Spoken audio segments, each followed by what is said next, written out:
Welcome to non stop news. రోజంతా బిజీగా ఉన్నారా? న్యూస్ అప్డేట్స్ మిస్ అయ్యారా? డోంట్ వరీ, బ్రేక్స్ లేకుండా బోర్ కొట్టకుండా నాన్ స్టాప్ న్యూస్ ప్రతిరోజు రాత్రి 9 గంటలకు నేను హిమబిందు. This is Karthik. ఆంధ్రప్రదేశ్లో వైఎస్ఆర్సీపీకి తిరుగులేదని మరోసారి స్పష్టమైంది.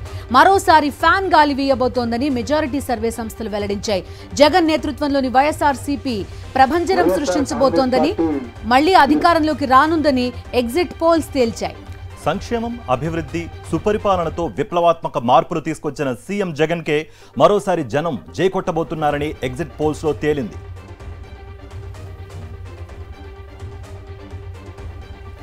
ఒకటి కాదు, రెండు కాదు, దాదాపు అన్ని సర్వేల్లోనూ వైఎస్ఆర్సీపీదే అధికారమని తేలిపోయింది.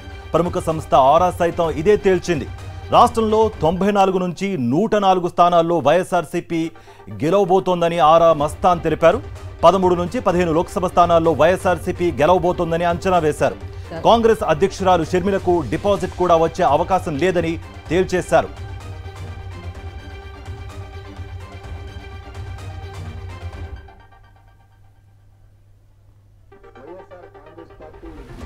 ఈ రోజు తిరిగి రాష్ట్రంలో మరొకసారి అధికారంలోకి రాబోతా ఉంది.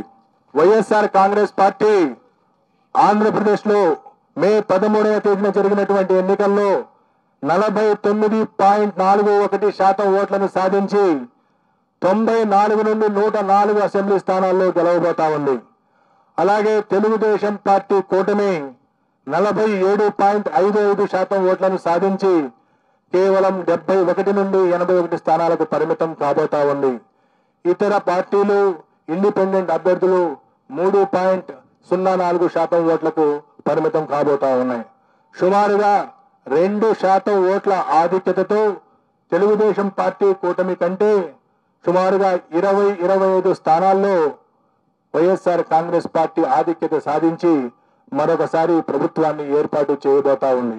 అలాగే పార్లమెంటు విషయానికి వస్తే ఆంధ్రప్రదేశ్ లో ఉన్నటువంటి 25 పార్లమెంటు స్థానాల్లో 48.29% ఓట్లను సాధించి వైఎస్ఆర్ కాంగ్రెస్ పార్టీ 13 నుండి 15 పార్లమెంటు స్థానాలను గెలవబోతా ఉంది.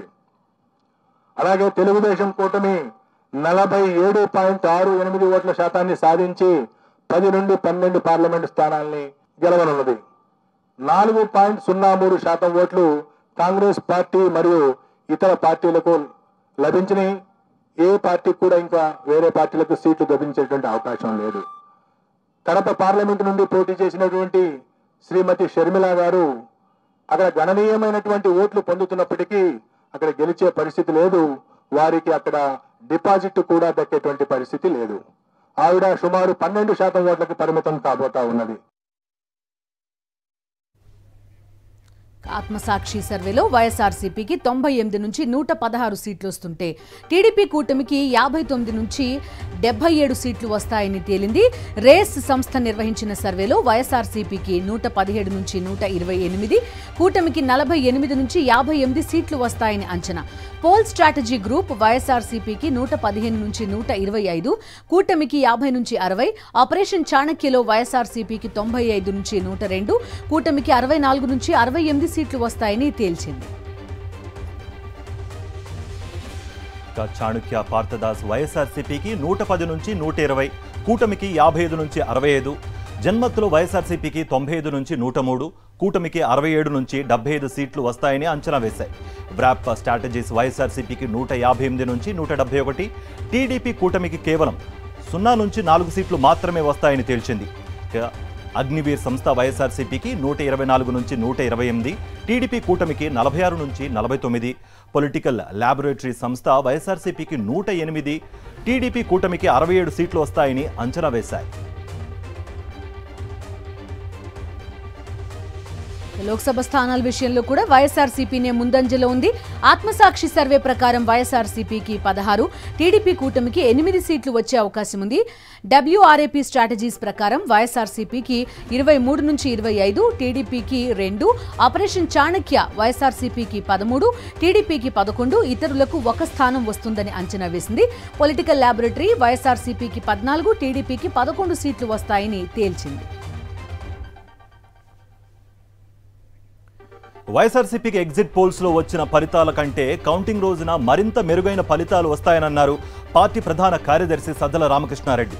కుటుంబాన్ని యూనిట్గా తీసుకుని ఇంటి వద్దకే సేవలు అందించిన ప్రభావం పోలింగ్ జరిగిన రోజే కనిపించిందని, మహిళల ఓటింగ్ శాతం పెరగడం వైఎస్ఆర్సీపీకి అనుకూలించిందని ఆయన విశ్లేషించారు. ఎగ్జిట్ పోల్స్లో వాటెవర్ వచ్చిన వాటికంటే కూడా చాలా బెటర్గా మెరుగైన రిజల్ట్స్ వస్తాయి అండ్ ఓటింగ్ పర్సంటేజ్ కూడా బాగా పెరుగుతుంది.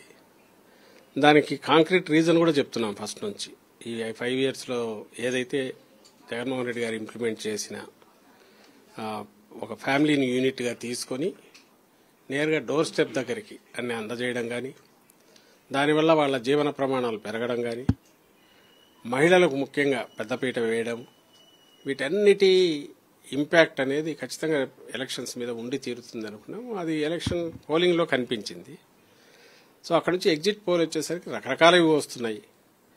సో అసలు కౌంటింగ్ 2 రోజుల్లో పెట్టుకుని దాని మీద పెద్ద ఇప్పుడు మాట్లాడాల్సిన అవసరం లేదు. కానీ బట్ ట్రెండ్ అయితే నాకు తెలిసి ఎవరైతే సీరియస్గా సర్వే చేసిన వాళ్ళ అన్నింటిలో కూడా ట్రెండ్ క్లియర్గా కనపడుతుంది. ఏదైతే మేము ఎక్స్పెక్ట్ చేశామో అంటే ఉమెన్ ఓటింగ్ పర్సంటేజ్ ఎక్కువ ఉండడము, అందులో మాకు పాజిటివ్ ఉంది అనడం, ఇవన్నీ కూడా బాగా కనపడుతున్నాయి.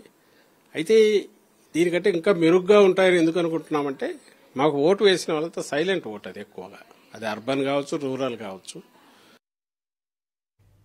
తెలంగాణ పార్లమెంట్ ఎన్నికలపై ఎగ్జిట్ పోల్స్ రిలీజ్ అయ్యాయి. తెలంగాణలో బీజేపీ 8 నుంచి 9 లోక్సభ స్థానాల్లో గెలుపొందుతుందని ఆరా సంస్థ అంచనా వేసింది. కాంగ్రెస్ 7 నుంచి 8, ఎంఐఎం 1 పార్లమెంట్ స్థానాన్ని కైవసం చేసుకుంటుందని సర్వే రిపోర్ట్ తెలిపింది. అయితే ఈసారి బీఆర్ఎస్ అసలు ఖాతా తెరిచే ఛాన్స్ లేదని అంచనా వేసింది ఆరా. అలాగే ఆపరేషన్ చాణుక్య సంస్థ కాంగ్రెస్ 8 స్థానాల్లో గెలుస్తుందని, బీజేపీ 7 స్థానాల్లో గెలిచే ఛాన్స్ ఉందని తెలిపింది. పోల్ స్ట్రాటజీ సర్వే సంస్థ బీజేపీ 10 పార్లమెంట్ స్థానాల వరకు గెలుచుకునే ఛాన్స్ ఉందని తెలిపింది.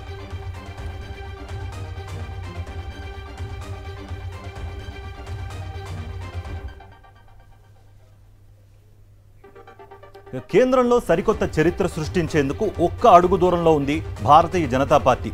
5 దశాబ్దాల తర్వాత పార్లమెంట్ ఎన్నికల్లో హ్యాట్రిక్ కొట్టేందుకు సిద్ధమైంది. కేంద్రంలో మరోసారి బీజేపీదే విజయమని తేల్చేశాయి ఎగ్జిట్ పోల్స్.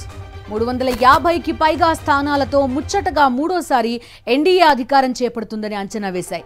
దాదాపు మెజారిటీ సర్వేలు బీజేపీకి భారీగా సీట్లు కట్టబెట్టాయి. 250 దాటకపోవచ్చనే విపక్షాల అంచనాలను తల్లకిందులు చేస్తూ 300కు పైగా స్థానాల్లో కమల దళం విజయ ఢంకా మోగిస్తుందని స్పష్టం చేశాయి ఎగ్జిట్ పోల్స్. దక్షిణాదిలో కూడా బీజేపీ మెరుగైన ఫలితాలు సాధిస్తుందని అంచనా వేశాయి. కర్ణాటక మరోసారి కమల దళానిదేనని తేల్చేసిన సర్వేలు ఈసారి తమిళనాడు, కేరళలో కాషాయ పార్టీ ఖాతా తెరవడం ఖాయమంటున్నాయి. పశ్చిమ బెంగాల్, ఒడిషా, తెలంగాణలో ప్రాంతీయ పార్టీలపై బీజేపీ పైచేయి సాధిస్తుందంటున్నాయి ఎగ్జిట్ పోల్ అంచనాలు. చివరిసారిగా 1962 సాధారణ ఎన్నికల్లో హ్యాట్రిక్ విజయం నమోదు చేశారు మాజీ ప్రధాని జవహర్ లాల్ నెహ్రూ. ఆ తర్వాత ఈ ఘనత మరెవరికీ సాధ్యం కాలేదు. వరుసగా 2 సార్లు గెలిచిన ఇందిరాగాంధీ కూడా 3వసారి ఓటమి పాలయ్యారు. ఇప్పుడు 2024లో బీజేపీ సొంతంగా పూర్తి మెజారిటీతో కేంద్రంలో హ్యాట్రిక్ కొట్టనున్నట్టు ఎగ్జిట్ పోల్ అంచనాలు స్పష్టం చేస్తున్నాయి. విపక్ష ఇండియా కూటమికి 200 లోపు స్థానాలే ఇచ్చాయి మెజారిటీ సర్వేలు.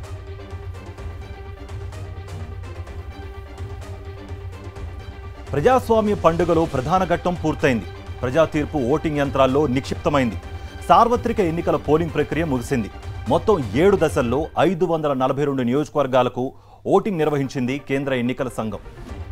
లోక్సభలో మొత్తం 543 సీట్లుండగా గుజరాత్లోని సూరత్ స్థానం ముందే ఏకగ్రీవమైంది. చివరిదైన 7వ దశలో 57 నియోజకవర్గాలకు ఓటింగ్ నిర్వహించింది ఈసీ. బెంగాల్లో ఘర్షణలు మినహా మొత్తం మీద పోలింగ్ ప్రశాంతంగా ముగిసినట్టు అధికారులు తెలిపారు. దాదాపు 65% పోలింగ్ నమోదైనట్టు అంచనా. జూన్ 4న ఓట్ల లెక్కింపు చేపట్టి సార్వత్రిక ఎన్నికల ఫలితాలు ప్రకటించనుంది కేంద్ర ఎన్నికల సంఘం. AP CM YS Jaganmohan Reddy విదేశీ పర్యటన ముగించుకుని తాడేపల్లి చేరుకున్నారు. ఎన్నికల పోలింగ్ తర్వాత మే 17న కుటుంబ సభ్యులతో కలిసి విదేశీ పర్యటనకు వెళ్లారు సీఎం వైఎస్ జగన్. విదేశీ పర్యటన ముగించుకుని విమానంలో నిన్న సాయంత్రం లండన్ నుంచి తిరిగి ప్రయాణమయ్యారు. తెల్లవారుజామున గన్నవరం విమానాశ్రయానికి చేరుకున్నారు ఆయన. గన్నవరం ఎయిర్పోర్ట్లో సీఎం జగన్కు మంత్రులు, ఎమ్మెల్యేలు, ఎమ్మెల్సీలు, వైఎస్ఆర్సీపీ నేతలు ఘన స్వాగతం పలికారు. దారి పొడవునా సీఎం జగన్కు ప్రజలు, పార్టీ శ్రేణులు ఘన స్వాగతం పలికాయి. ఆ తర్వాత ముఖ్యమంత్రి, కుటుంబ సభ్యులు తాడేపల్లిలోని ఇంటికి చేరుకున్నారు.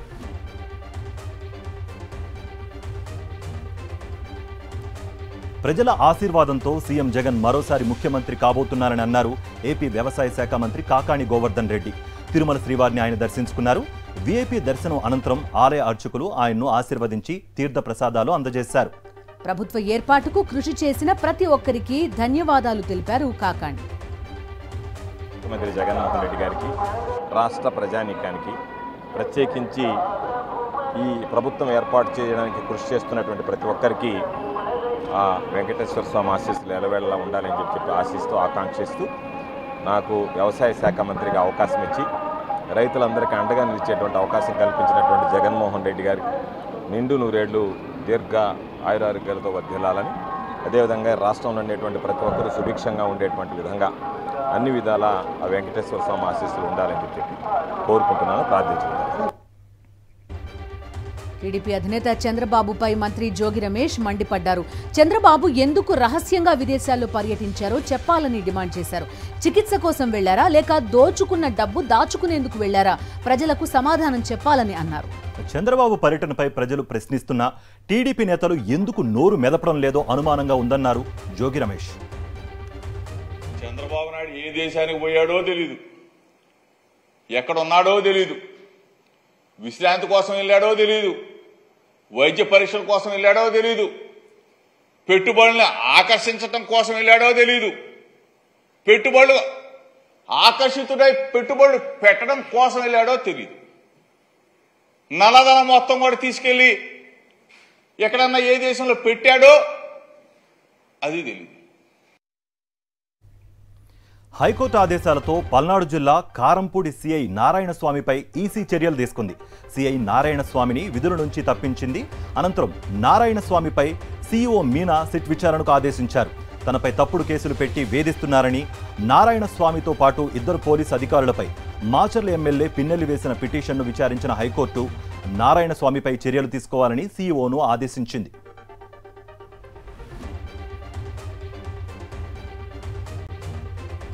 ఎన్నికల కౌంటింగ్ కి హైదరాబాద్ జిల్లా యంత్రాంగం అన్ని ఏర్పాట్లు పూర్తి చేసింది. జూన్ 4న ఓట్ల లెక్కింపు చేపడతారు. కౌంటింగ్ కేంద్రాల వద్ద 3 అంచెల భద్రత ఏర్పాటు చేస్తున్నారు. సీసీటీవీ మానిటరింగ్ చేపట్టనున్నారు. కేంద్ర ఎన్నికల సంఘం ప్రత్యేక అబ్జర్వర్ల ఆధ్వర్యంలో కౌంటింగ్ నిర్వహిస్తారు. మినిమం రౌండ్స్ చూడాలంటే 13 రౌండ్స్ 3 సెగ్మెంట్స్లో ఉంటాయి. ఈ 3 సెగ్మెంట్స్ ఏంటంటే Armoor of Nizamabad constituency, Bhadrachalam of Mahbubabad constituency and Ashwarapet of Khammam constituency. Our estimation is that we should be able to finish this about 3 o'clock, 4 o'clock varku avali. Of course, it is dependent on lot of things. So ECI orders prakaram mana dagara 49 observers kada 2414 micro observers ni kuda appoint cheyadam jaruguta undi. Telangana governor రాధాకృష్ణన్ను CM Revanth Reddy, deputy CM Mallu Bhatti Vikramarka కలిశారు. హైదరాబాద్లోని రాజ్ భవన్కు వెళ్లి తెలంగాణ ఆవిర్భావ వేడుకలకు రావాలని గవర్నర్ను ఆహ్వానించారు. ఆదివారం తెలంగాణ రాష్ట్ర దశాబ్ది ఉత్సవాలను ఘనంగా నిర్వహించేందుకు ప్రభుత్వం అన్ని ఏర్పాట్లు చేస్తోంది. తెలంగాణ ప్రజలు కోరుకున్న మార్పు వచ్చిందన్నారు మంత్రులు పొన్నం ప్రభాకర్, జూపల్లి కృష్ణారావు. పరేడ్ గ్రౌండ్స్ లో ఆవిర్భావ వేడుకల ఏర్పాట్లను పరిశీలించిన మంత్రులు ప్రతి ఒక్కరూ వేడుకల్లో పాల్గొనాలని పిలుపునిచ్చారు. అమరవీరుల కుటుంబాలతో పాటు ఉద్యమంలో పాల్గొన్న ప్రతి ఒక్కరిని గుర్తిస్తామని చెప్పారు. అటు రాష్ట్ర చిహ్నంపై కూడా ప్రజల ఆలోచనకు అనుగుణంగా నిర్ణయం తీసుకుంటామని వెల్లడించారు మంత్రులు పొన్నం ప్రభాకర్, జూపల్లి కృష్ణారావు. తెలంగాణ దశాబ్ది ఉత్సవాలకు సోనియా గాంధీని ఆహ్వానించిన రేవంత్ రెడ్డి రాష్ట్ర సాధనకు మద్దతిచ్చిన బీజేపీ నాయకులను ఎందుకు పిలవలేదని ప్రశ్నించారు ఆ పార్టీ జాతీయ ప్రధాన కార్యదర్శి బండి సంజయ్. పార్లమెంట్లో తెలంగాణ కోసం ఏనాడు పోరాడని కేసీఆర్కు ఆహ్వానం పంపి ఆయనపై రేవంత్ ప్రేమ ఒలకబోశారని విమర్శించారు బండి సంజయ్. భారతీయ జనతా పార్టీ ఆమోదంతోనే తెలంగాణ రాష్ట్ర ఏర్పాటు బిల్లు ఆమోదింపబడ్డదని చెప్పి ఇప్పుడున్నటువంటి గౌరవ ముఖ్యమంత్రి రేవంత్ రెడ్డి గారు గతంలో స్పష్టం చేసినారు. బీజేపీని పొగడ్తలతో ముంచెత్తిర్రు, కేసీఆర్ను అనేక సందర్భాలు విమర్శించారు. కానీ ఢిల్లీకి వచ్చి అధికారిక కార్యక్రమానికి ఢిల్లీకి వచ్చి సోనియా గాంధీ గారిని ఆహ్వానించినటువంటి ముఖ్యమంత్రి గారు అసలు భారతీయ జనతా పార్టీ నాయకులను ఎందుకు ఆహ్వానించలేదో చెప్పాల్సిన అవసరం ఉంది. బీఆర్ఎస్ ఆధ్వర్యంలో తెలంగాణ దశాబ్ది ఉత్సవాలు ప్రారంభమయ్యాయి. హైదరాబాద్ గన్ పార్క్ నుంచి అమరజ్యోతి వరకు క్యాండిల్ ర్యాలీని ఆ పార్టీ అధినేత కేసీఆర్ ప్రారంభించారు. గన్ పార్క్ నుంచి సచివాలయం ఎదురుగా ఉన్న అమరజ్యోతి వరకు బీఆర్ఎస్ నేతలు కార్యకర్తలు పెద్ద ఎత్తున ర్యాలీ నిర్వహించారు. A relentless fight by our leader, Shri K. Chandrasekhar Rao, supported of course by the people of Telangana and with the student community, the advocate community, the employees of Telangana, the entire cross-section of Telangana, which has stood by us firmly for the last 14 years. Ultimately, 10 years ago, on this very day, the state of Telangana was formed. And today we have successfully completed 10 years after the formation of Telangana. इसलिए आज बहुत खुशी हमें महसूस होती है कि जिस राज के लिए हम लोग लड़े और जिस राज की हासिल करने के लिए इतनी कुर्बानी और इतना जिद्दोजहद हमने किया, आज वो कामयाब हुआ. और ना सिर्फ कामयाब हुआ बल्कि राज बनने के बाद आज हिंदुस्तान में it has become one of the leading states in the country and we are extremely proud of Telangana.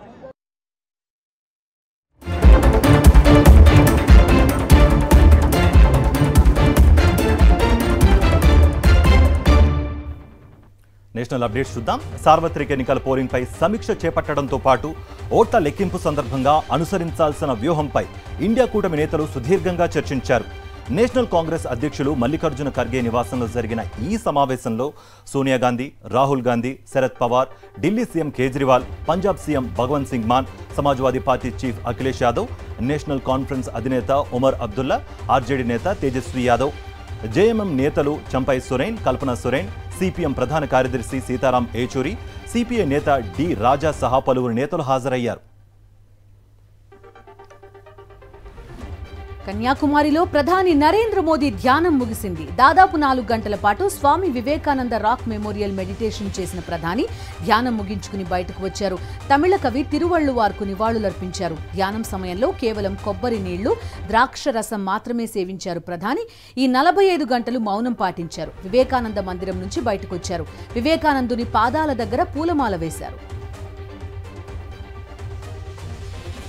Delhi CM Arvind కేజ్రీవాల్కు ఊరట దక్కలేదు. ఆయన బెయిల్ పిటిషన్పై తీర్పును రిజర్వ్ చేసింది రౌజ్ అవెన్యూ కోర్టు. జూన్ 5న తీర్పు వెలువరించనుంది. దీంతో కేజ్రీవాల్ తిరిగి జైలుకు వెళ్లక తప్పని పరిస్థితి ఏర్పడింది. రేపు తీహార్ అధికారుల ఎదుట లొంగిపోనున్నారు కేజ్రీవాల్.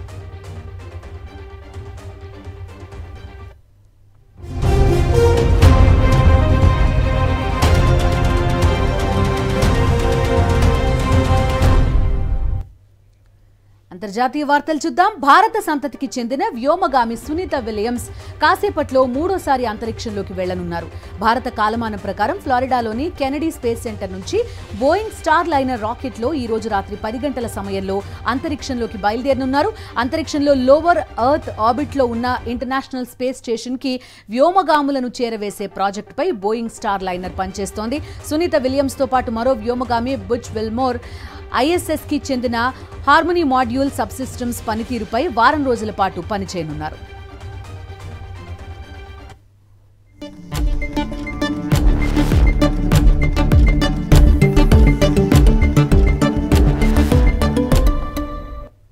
బిజినెస్ అప్డేట్స్ చూద్దాం. రిలయన్స్ రీటైల్కు చెందిన జియో మార్ట్ ఆన్లైన్లో ఆర్డర్ తీసుకున్న నిత్య అవసరాలకు సాధ్యమైనంత వేగంగా అందించే సేవల్లోకి అడుగుపెట్టే యోచనలో ఉన్నట్టుగా తెలుస్తోంది. పండ్లు, కూరగాయలు సహా నిత్య అవసరాలను కొనుగోలుదారులకు 30 నిమిషాల్లోగా పంపిణీ చేసే సేవలను జూన్ నుంచి ప్రారంభించాలని అనుకుంటోందని సంబంధిత వర్గాలు చెబుతున్నాయి. తొలుత 8 నగరాల్లో ఈ సేవలు అందుబాటులోకి రానున్నాయి. రిలయన్స్ రిటైల్ కి దేశవ్యాప్తంగా సుమారు 19,000 విక్రయ కేంద్రాలున్నాయి. క్విక్ కామర్స్ సేవలను దశలవారీగా 1000 నగరాలకు విస్తరించాలని అనుకుంటోందని ఆ వర్గాలు తెలిపాయి. ఇదే జరిగితే దేశంలోని క్విక్ కామర్స్ అగ్రగామి సంస్థల్లో ఒకటిగా జియో మార్ట్ నిలుస్తుంది.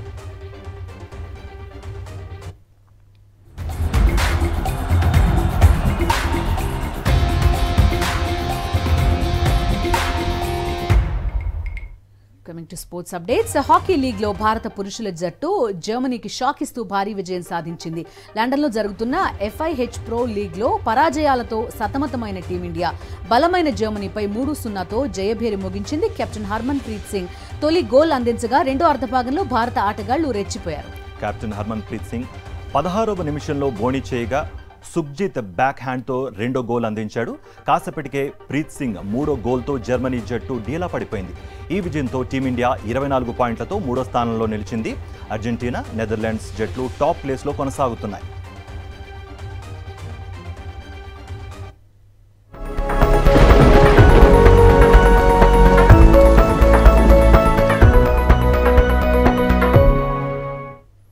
వెదర్ అప్డేట్స్ చూద్దాం. మరో 2 రోజుల్లో నైరుతి రుతుపవనాలు ఏపీని తాకనున్నాయి.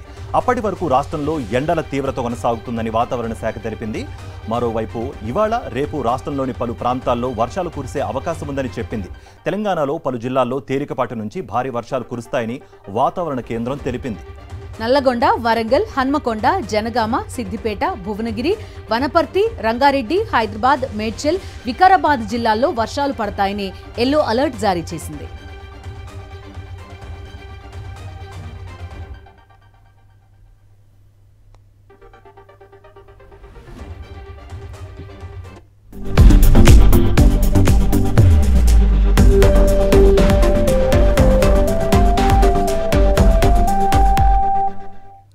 సినిమా విశేషాలు స్క్రీన్ 90లో చూద్దాం.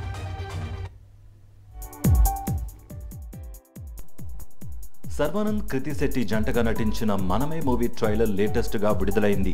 శ్రీరామ్ ఆదిత్య ఈ సినిమాకు దర్శకుడు. నిఖిల్ పుట్టినరోజు సందర్భంగా స్వయంభూ మూవీ నుంచి కొత్త పోస్టర్ మేకర్స్ విడుదల చేశారు. ఇండియన్ 2 మూవీ నుంచి ఆడియో జూక్ బాక్స్ ను ఆన్లైన్లో విడుదల చేశారు. అనిరుద్ ఈ సినిమాకు సంగీత దర్శకుడు. జూనియర్ ఎన్టీఆర్, కొరటాల శివ కాంబోలో రూపొందుతున్న దేవరా మూవీ నుంచి ఫియర్ సాంగ్ విడుదలైంది. యూట్యూబ్లో 70 మిలియన్స్ కి పైగా వ్యూస్ తో దూసుకుపోతోంది ఈ సాంగ్. విశ్వక్ సేన్ హీరోగా నటించిన గ్యాంగ్స్ ఆఫ్ గోదావరి మూవీ మొదటి రోజు 8 కోట్లకు పైగా వసూళ్లు రాబట్టింది. అశోక్ గల్లా హీరోగా నటిస్తున్న దేవకీ నందన వాసుదేవ మూవీ నుంచి జై బోలో కృష్ణ అనే లిరికల్ వీడియో సాంగ్ విడుదలైంది. ITV non stop news updates.